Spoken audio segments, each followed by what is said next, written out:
Votre chambre est plus qu'un simple endroit où dormir. C'est le reflet de votre monde intérieur, de votre subconscient et même de votre réalité financière. L'espace où vous vous reposez chaque nuit est rempli d'énergie, que vous le réalisiez ou non. Dans le bouddhisme, tout est interconnecté et le flux d'énergie dans votre environnement a un impact direct sur vos pensées, vos décisions et en fin de compte, sur votre prospérité. Si votre vie financière vous semble bloquée, chaotique ou remplie de difficultés inattendues, il est peut-être temps d'examiner l'énergie qui entoure votre lit.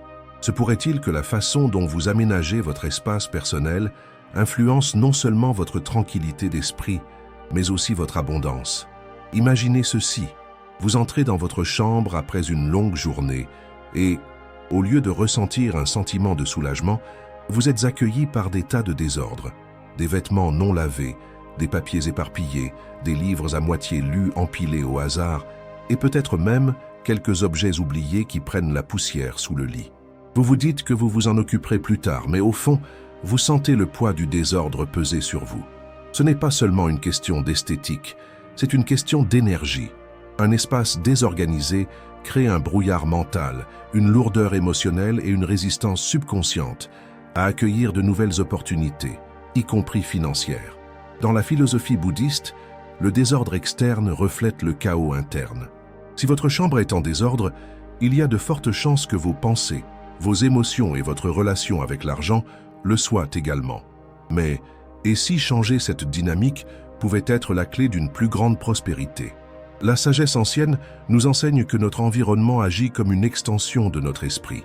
Dans le Feng Shui, une pratique profondément liée aux principes bouddhistes, votre chambre est considérée comme l'espace le plus intime de votre vie. Il représente votre moi privé, vos rêves et vos croyances inconscientes. Le lit en particulier est le centre de votre énergie personnelle. C'est ici que vous vous ressourcez, que votre corps guérit et que votre subconscient travaille à travers vos désirs et vos peurs les plus profonds. Si l'énergie autour de votre lit stagne, cela peut se manifester par une stagnation financière dans votre vie éveillée. Dans la tradition bouddhiste, la prise de conscience est la première étape vers la transformation. Prenez un moment pour observer votre chambre. Est-ce un espace qui rayonne de calme, de clarté et d'ouverture, ou est-ce que cela semble lourd, désorganisé ou même chaotique? La façon dont vous ressentez votre environnement est un indicateur puissant de l'énergie que contient l'espace. Si vous vous sentez souvent anxieux, épuisé ou instable dans votre propre chambre, cela pourrait être un signe tacite que votre environnement ne favorise pas votre bien-être financier. Maintenant, réfléchissez à ceci. Avez-vous déjà remarqué comment certaines personnes semblent attirer la prospérité sans effort, tandis que d'autres luttent malgré leur travail acharné? Une différence clé réside souvent dans leur environnement mental et énergétique. Une personne qui vit dans un espace organisé et paisible cultive naturellement un esprit clair, réceptif et aligné sur les opportunités. Pendant ce temps, une personne entourée de désordre, tant physique que mental, a tendance à se sentir dépassée, coincée dans des schémas de stress et incapable de voir les possibilités financières qui existent autour d'elle. C'est pourquoi les enseignements bouddhistes mettent l'accent sur la pleine conscience non seulement dans la pensée et l'action, mais aussi dans les espaces physiques que nous habitons. Alors, comment transformer votre chambre en un aimant d'abondance? Commencez par l'intention. Avant d'effectuer des changements physiques, fixez-vous un objectif clair. Je crée un espace qui favorise ma paix, ma clarté et ma prospérité financière. Ce changement de mentalité est essentiel car, dans la philosophie bouddhiste, tout commence par la pensée. Votre monde extérieur est une manifestation de votre monde intérieur et en décidant consciemment de remodeler votre espace, vous modifiez déjà votre réalité. Ensuite, concentrez-vous sur la suppression de ce qui ne vous sert plus. De la même manière que s'accrocher à des croyances dépassées sur l'argent peut empêcher la croissance financière, s'accrocher à des objets inutiles peut créer des blocages énergétiques. Parcourez votre chambre avec conscience. Y a-t-il des éléments qui suscitent des émotions négatives? Des objets liés à des luttes, des déceptions ou des peurs passées? Ceux-ci peuvent renforcer subtilement la rareté dans votre subconscient. Même les choses qui semblent inoffensives, comme les vieilles factures, les objets cassés ou les cadeaux inutilisés, peuvent contenir une énergie stagnante qui empêche une nouvelle abondance d'affluer. Une fois que vous avez libéré l'espace, il est temps de le réorganiser de manière ciblée. Selon les principes du Feng Shui, votre lit doit être dans une position dominante, ce qui signifie que lorsque vous vous allongez, vous pouvez voir l'entrée de votre chambre sans être directement aligné avec elle. Ce positionnement symbolise le contrôle de votre vie et de vos finances, renforçant un sentiment de sécurité et de stabilité. De plus, assurez-vous qu'il y a de l'espace sous votre lit. L'énergie emprisonnée sous vous pendant que vous dormez peut créer des blocages subconscients dans des domaines de votre vie, y compris l'argent.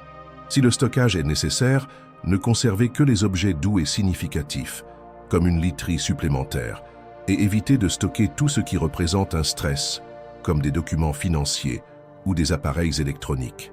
Un autre moyen puissant de déplacer l'énergie de votre espace consiste à ajouter des symboles. Les moines bouddhistes utilisent souvent des objets spécifiques pour canaliser l'énergie positive et définir des intentions. Une pratique simple mais efficace consiste à placer un petit bol de riz ou des pièces de monnaie près de votre lit en signe de prospérité. Des fleurs fraîches ou une petite plante d'intérieur peuvent également inviter à la vitalité et à la croissance financière, car elles incarnent la vie et le renouveau.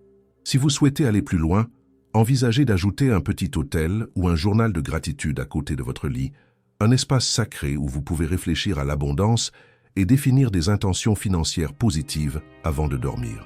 L'éclairage joue également un rôle crucial dans le flux d'énergie. Si votre pièce est sombre ou manque de lumière naturelle, cela peut contribuer à un sentiment de stagnation, tant sur le plan émotionnel que financier. Un éclairage doux et chaleureux favorise un sentiment de paix et invite à la prospérité, tandis que l'utilisation occasionnelle de bougies peut améliorer la pleine conscience et la concentration. La douce lueur d'une bougie la nuit peut servir de rituel, un rappel de faire une pause, de réfléchir et d'aligner vos pensées sur l'abondance avant de sombrer dans le sommeil. L'un des aspects les plus négligés et pourtant essentiels d'une chambre alignée sur la prospérité est la relation entre le repos et la clarté financière. Dans le bouddhisme, le repos n'est pas simplement une question de récupération physique. Il s'agit de clarté mentale et de capacité à recevoir des idées depuis un lieu de calme.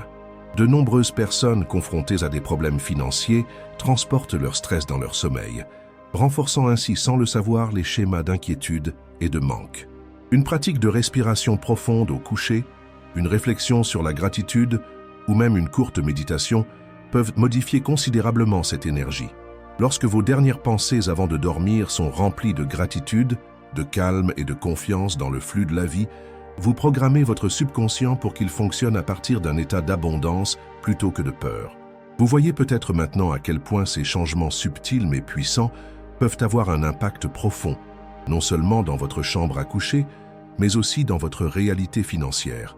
Mais il existe quelque chose d'encore plus fascinant qui relie le monde physique à la richesse à un niveau plus profond.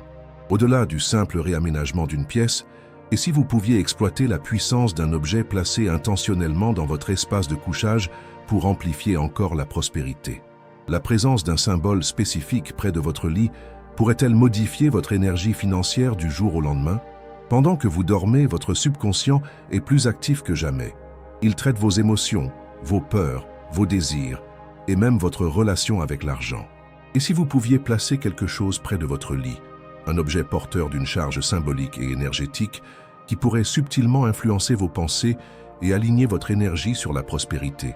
L'idée peut paraître mystique, mais les enseignements bouddhistes, combinés au principe d'alignement énergétique, suggèrent que les objets qui nous entourent ne sont pas passifs. Ils sont porteurs de sens, d'intention et d'énergie vibratoire qui peuvent façonner notre réalité d'une manière que nous négligeons souvent. Considérez ceci. Avez-vous déjà conservé un cadeau de quelqu'un et ressenti immédiatement de la chaleur et du bonheur rien qu'en le regardant? Ou au contraire garder un objet lié à un souvenir douloureux et ressentir une pesanteur inexplicable en sa présence? Ce n'est pas seulement de la sentimentalité. Selon la philosophie bouddhiste et les traditions anciennes comme le Feng Shui, chaque objet dans notre espace détient de l'énergie. Lorsqu'ils sont placés avec une intention consciente, ces objets peuvent nous rappeler nos objectifs, attirer de l'énergie positive et même créer des changements dans notre façon de penser et de nous comporter, en particulier lorsqu'il s'agit de richesse. Si vous êtes prêt à attirer la richesse et à transformer votre avenir financier, tapez « Je veux être riche » dans les commentaires dès maintenant. Déclarez votre engagement envers l'abondance et faites savoir à l'univers que vous êtes sérieux. Et n'oubliez pas, abonnez-vous à la chaîne pour ne jamais manquer d'informations puissantes sur la prospérité et le succès. Grandissons ensemble. Certaines personnes placent de l'argent sous leur oreiller, estimant que dormir à proximité de monnaie physique renforce un état d'esprit riche. D'autres préfèrent des pierres précieuses spécifiques comme la pyrite, souvent appelée l'or des fous, mais dans les pratiques spirituelles, elle est un symbole de confiance et de réussite financière. L'éclat métallique de la pyrite a longtemps été associé au fait d'attirer des opportunités et d'encourager un état d'esprit d'abondance. Garder un petit morceau près de votre lit peut servir de rappel silencieux mais puissant que la prospérité est à votre portée. Mais les symboles matériels ne sont qu'un début. Dans le bouddhisme, l'écrit détient un pouvoir immense, surtout lorsqu'il est imprégné d'intention. Certains moines et pratiquants écrivent des affirmations de prospérité ou des mantras bouddhistes sur de petits morceaux de papier et les placent sous leurs oreillers. Un mantra commun utilisé pour la richesse est Om Vasudhare Svaha, un chant dédié à Vasudhara, la déesse bouddhiste de l'abondance et de la prospérité. La croyance est qu'en gardant ces mots à portée de main pendant le sommeil, le subconscient absorbe leur sens, influençant les pensées et la réalité financière au fil du temps. Au-delà des pierres et des mantras, il y a aussi la signification des figures sacrées. Une petite statue ou image du Bouddha spécifiquement dans une pose représentant la prospérité, comme le Bouddha qui rit, est souvent placée près du lit pour cultiver des sentiments de joie, de gratitude et d'abondance. Le Bouddha qui rit avec son gros ventre et son expression joyeuse symbolise le contentement et l'idée que la vraie richesse n'est pas seulement une question d'argent, mais aussi un état d'esprit généreux et ouvert. Ceux qui gardent une telle statue dans leur espace de couchage le font souvent comme un rappel quotidien pour se libérer de leurs angoisses financières et faire confiance au flux naturel de l'abondance. Et si le véritable pouvoir de ces objets ne résidait pas dans l'objet lui-même mais dans l'intention qui se cache derrière?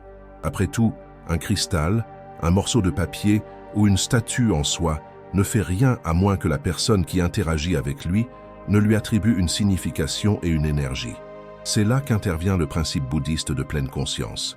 Lorsque vous placez un objet près de votre lit avec une intention consciente, qu'il s'agisse d'une pièce de monnaie, d'une pierre précieuse ou d'un mantra, vous programmez votre esprit pour qu'il se concentre sur l'abondance plutôt que sur la rareté. Ce changement d'orientation au fil du temps change la façon dont vous percevez les opportunités financières. Imaginez que vous vous endormez chaque soir en sachant que la première pensée que vous aurez le matin sera celle de la gratitude et de la confiance financière. Au lieu de vous réveiller stressé par les factures ou les revenus, vous vous réveillez avec un profond sentiment de confiance que vous êtes sur la bonne voie.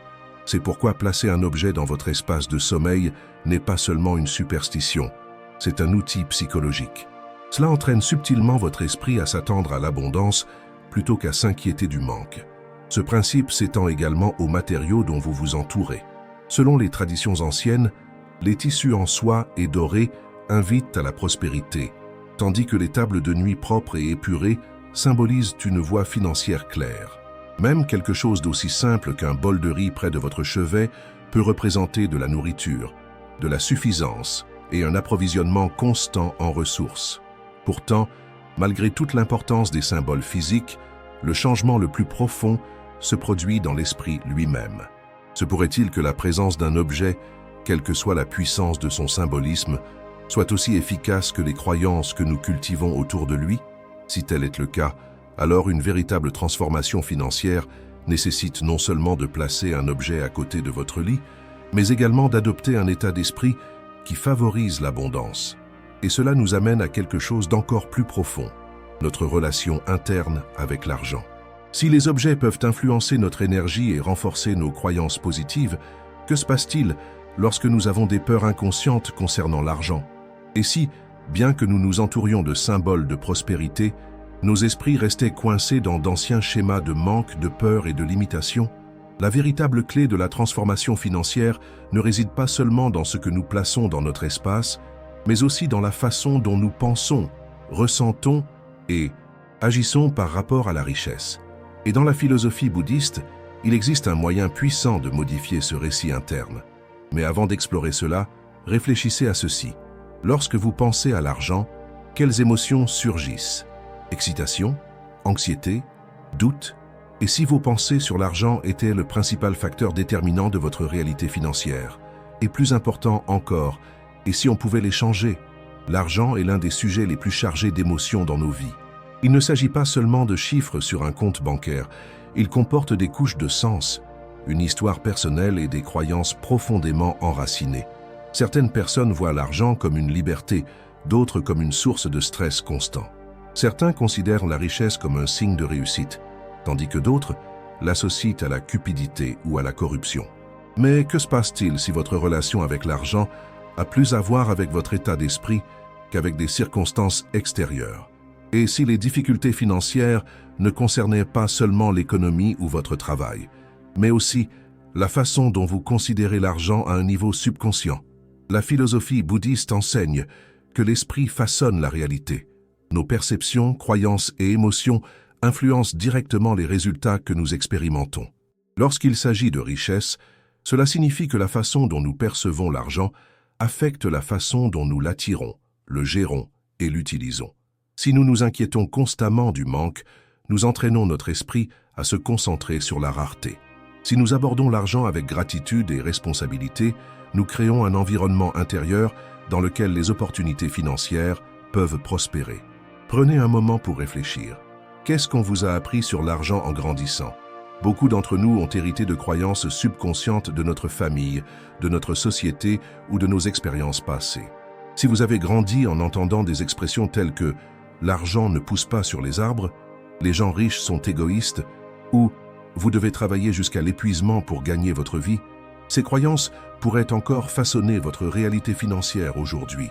Ces déclarations, répétées assez souvent, font partie de votre récit interne. Vous ne réalisez peut-être même pas qu'ils guident à vos choix financiers, limitant ce que vous croyez possible et vous enfermant dans des cycles de difficultés. Dans le bouddhisme, il existe un concept appelé shunyata ou vide, qui enseigne que rien n'a de nature fixe. Les choses n'ont que le sens qu'on leur donne. Cela s'applique également à l'argent. L'argent lui-même est neutre. Il n'est ni bon ni mauvais, ni abondant ni rare. C'est simplement un outil, une forme d'énergie qui circule dans nos vies. La vraie question est, quel sens avez-vous donné à l'argent? Le voyez-vous comme quelque chose d'insaisissable, quelque chose que vous devez poursuivre?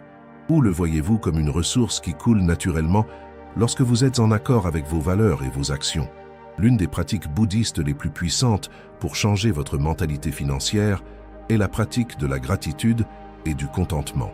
Beaucoup de gens supposent que la gratitude signifie se contenter de ce qu'ils ont et ne pas chercher à obtenir plus.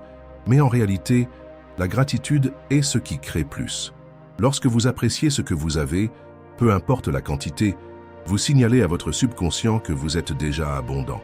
Ce changement de mentalité change la façon dont vous interagissez avec l'argent.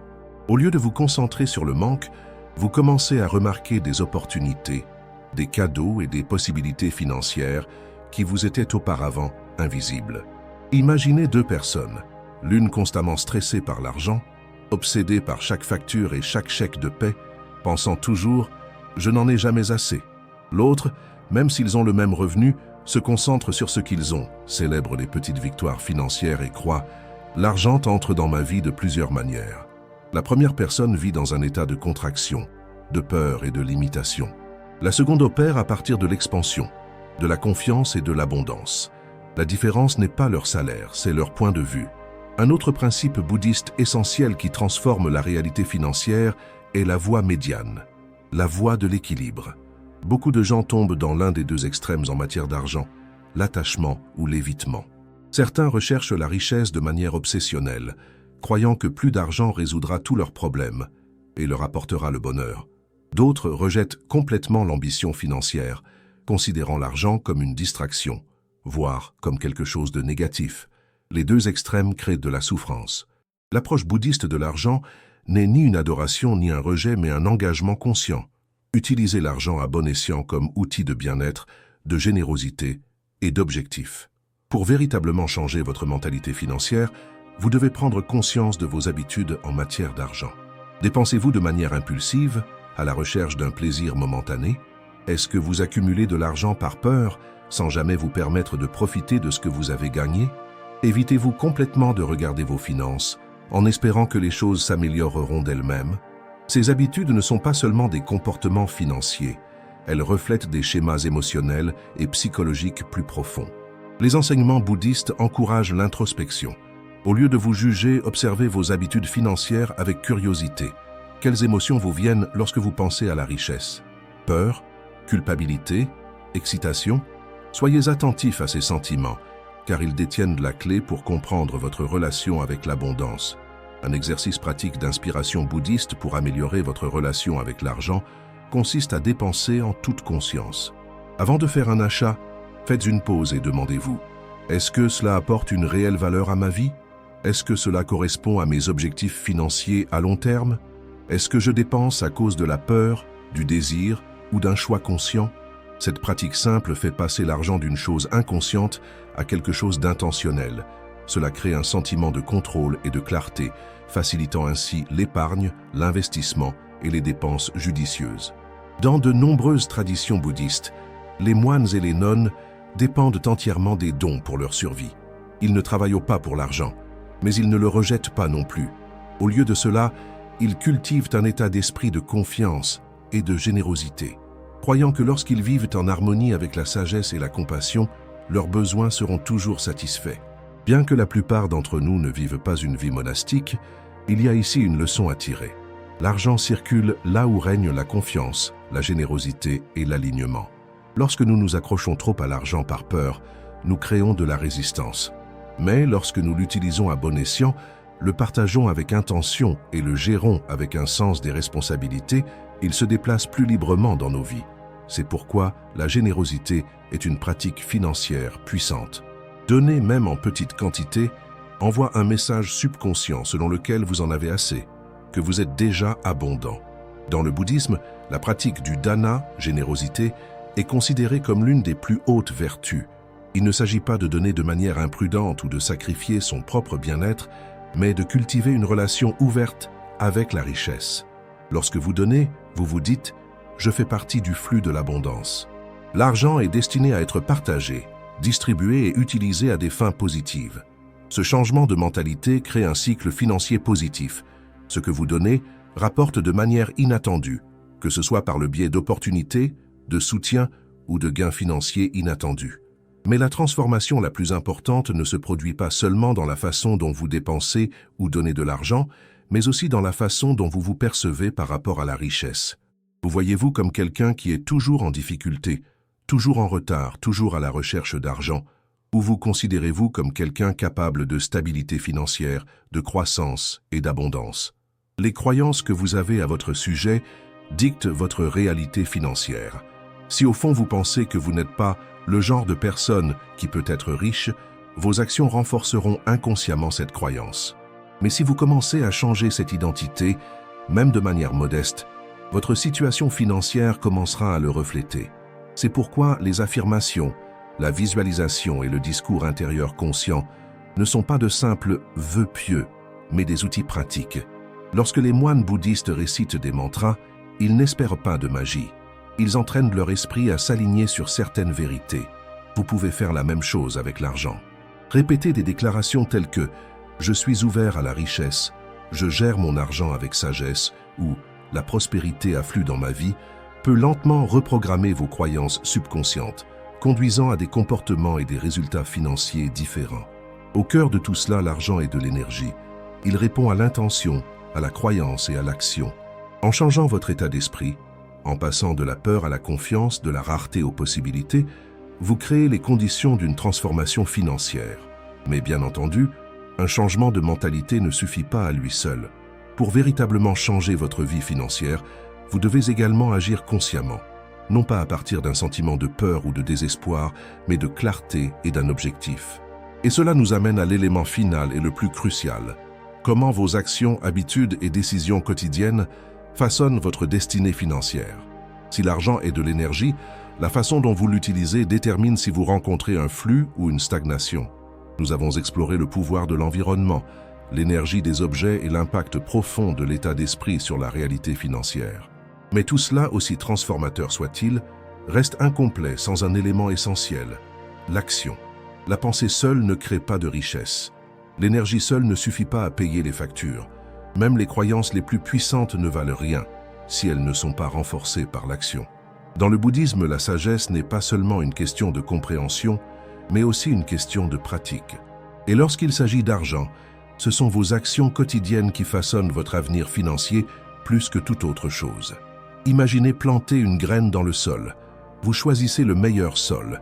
Assurez-vous qu'il reçoit la lumière du soleil et arrosez-le régulièrement.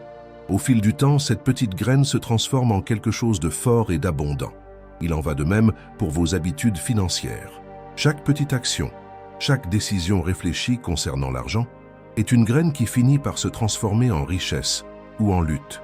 Si vous semez des graines de conscience financière, de responsabilité et de générosité, la prospérité s'ensuit. Si vous semez des graines de négligence, d'évitement ou de peur, les difficultés financières persistent. Le problème est que la plupart des gens n'agissent jamais. Ils lisent sur la richesse, rêvent de réussite, mais lorsqu'il s'agit de changer leurs habitudes financières, ils hésitent. Ils disent « Je vais commencer à épargner le mois prochain » ou « Je penserai à investir plus tard ». Ils souhaitent améliorer leur situation financière, mais ne prennent aucune mesure concrète dans ce sens. Le bouddhisme enseigne que le changement se produit dans le moment présent. Il n'y a pas de moment idéal pour commencer, seulement maintenant. Si vous souhaitez réellement une transformation financière, elle commence dès le moment où vous décidez d'agir. La première étape est la clarté. De nombreuses personnes ont des difficultés financières parce qu'elles évitent de regarder leur argent. Ils ne vérifient pas leur compte bancaire, ils ne budgétisent pas et ne planifient pas. Ils vivent dans un brouillard financier, espérant que les choses s'amélioreront d'une manière ou d'une autre. Mais comment changer quelque chose que l'on refuse de regarder? La première mesure que vous devez prendre est une honnêteté totale quant à votre situation financière. Combien gagnez-vous? Combien dépensez-vous? Où va votre argent? Ce niveau de conscience est essentiel car vous ne pouvez pas contrôler ce que vous ne comprenez pas. Une fois que vous avez clair, la prochaine étape est l'intention. Que veux-tu vraiment? Pas seulement « je veux être riche », mais pourquoi? Voulez-vous la liberté financière, sécurité, la capacité d'aider les autres? L'argent en soi n'est pas un objectif, c'est un outil. Et comme tout outil, il fonctionne mieux lorsqu'il est utilisé à bon escient. Définissez pour vous à quoi ressemble la réussite financière, non seulement en termes de chiffres, mais aussi en termes de style de vie. Voulez-vous voyager, posséder une maison, prendre une retraite anticipée, redonner à votre communauté? Lorsque vos objectifs financiers s'alignent sur un objectif plus profond, vous devenez beaucoup plus motivé à agir. Maintenant, voici la partie essentielle. De petites actions quotidiennes créent des résultats massifs. Beaucoup de gens pensent que la réussite financière vient d'un seul grand événement. Gagner à la loterie, obtenir un emploi bien rémunéré ou réaliser l'investissement idéal. Mais la véritable richesse se construit grâce à des habitudes quotidiennes cohérentes. Tout comme un moine cultive la sagesse par la méditation quotidienne, vous cultivez l'abondance financière par la discipline financière quotidienne. L'une des actions les plus simples, mais aussi les plus puissantes que vous puissiez entreprendre, est de vous payer en premier. Avant de payer des factures ou de dépenser pour autre chose, mettez de côté une partie de vos revenus pour votre avenir. Il peut s'agir d'épargne, d'investissement ou d'un coussin financier.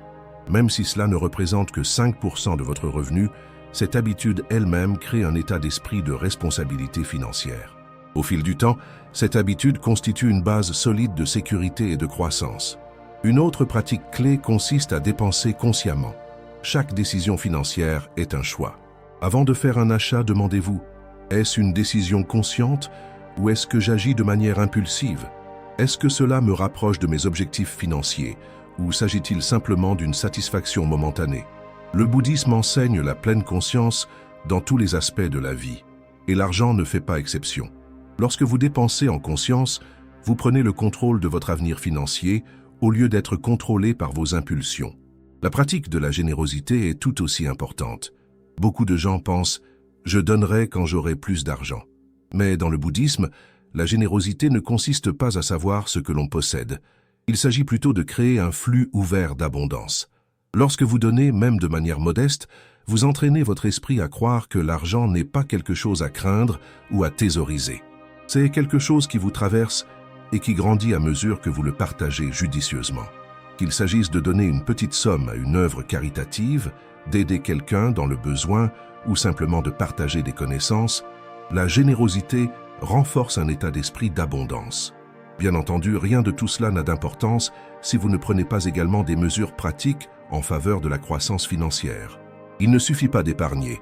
Vous devez également apprendre à faire fructifier votre argent. Investir, créer de multiples sources de revenus et développer des connaissances financières sont des éléments essentiels pour créer de la richesse. Le monde regorge d'opportunités, mais vous devez être prêt à les rechercher, à apprendre et à agir. Au cœur de tout cela se trouve la cohérence. De nombreuses personnes lancent des plans financiers, mais abandonnent lorsqu'elles ne voient pas de résultats immédiats. Mais tout comme la méditation, la transformation financière est une pratique. Vous ne voyez pas de résultats en un jour, mais au fil du temps, chaque décision financière réfléchie se transforme en quelque chose de plus grand. Les petites habitudes que vous prenez aujourd'hui deviennent la richesse dont vous profiterez demain. S'il y a une chose que vous en retenez, c'est bien celle-ci. Vous avez le pouvoir de changer votre réalité financière. Peu importe d'où vous partez, peu importe les erreurs que vous avez commises dans le passé. Ce qui compte, c'est l'action que vous entreprenez maintenant. Toute grande transformation commence par une seule étape. Et maintenant, il est temps pour vous de prendre le vôtre. Si vous êtes arrivé jusqu'ici, cela signifie que vous souhaitez sérieusement créer une abondance financière dans votre vie. Alors, rendons-le officiel. Tapez « Je veux être riche » dans les commentaires. Déclarez-le, possédez-le. Laissez l'univers, votre subconscient et la communauté entière voir votre engagement envers la prospérité. Si vous y avez trouvé de la valeur, n'oubliez pas d'aimer cette vidéo, de vous abonner à la chaîne et de la partager avec quelqu'un qui a besoin de ce message. Ensemble, nous pouvons créer un monde dans lequel la richesse n'est pas réservée à quelques-uns, mais à tous ceux qui souhaitent aligner leur état d'esprit, leur énergie et leurs actions sur l'abondance. Merci de faire partie de ce voyage. Maintenant, allez-y et construisez la vie financière que vous méritez.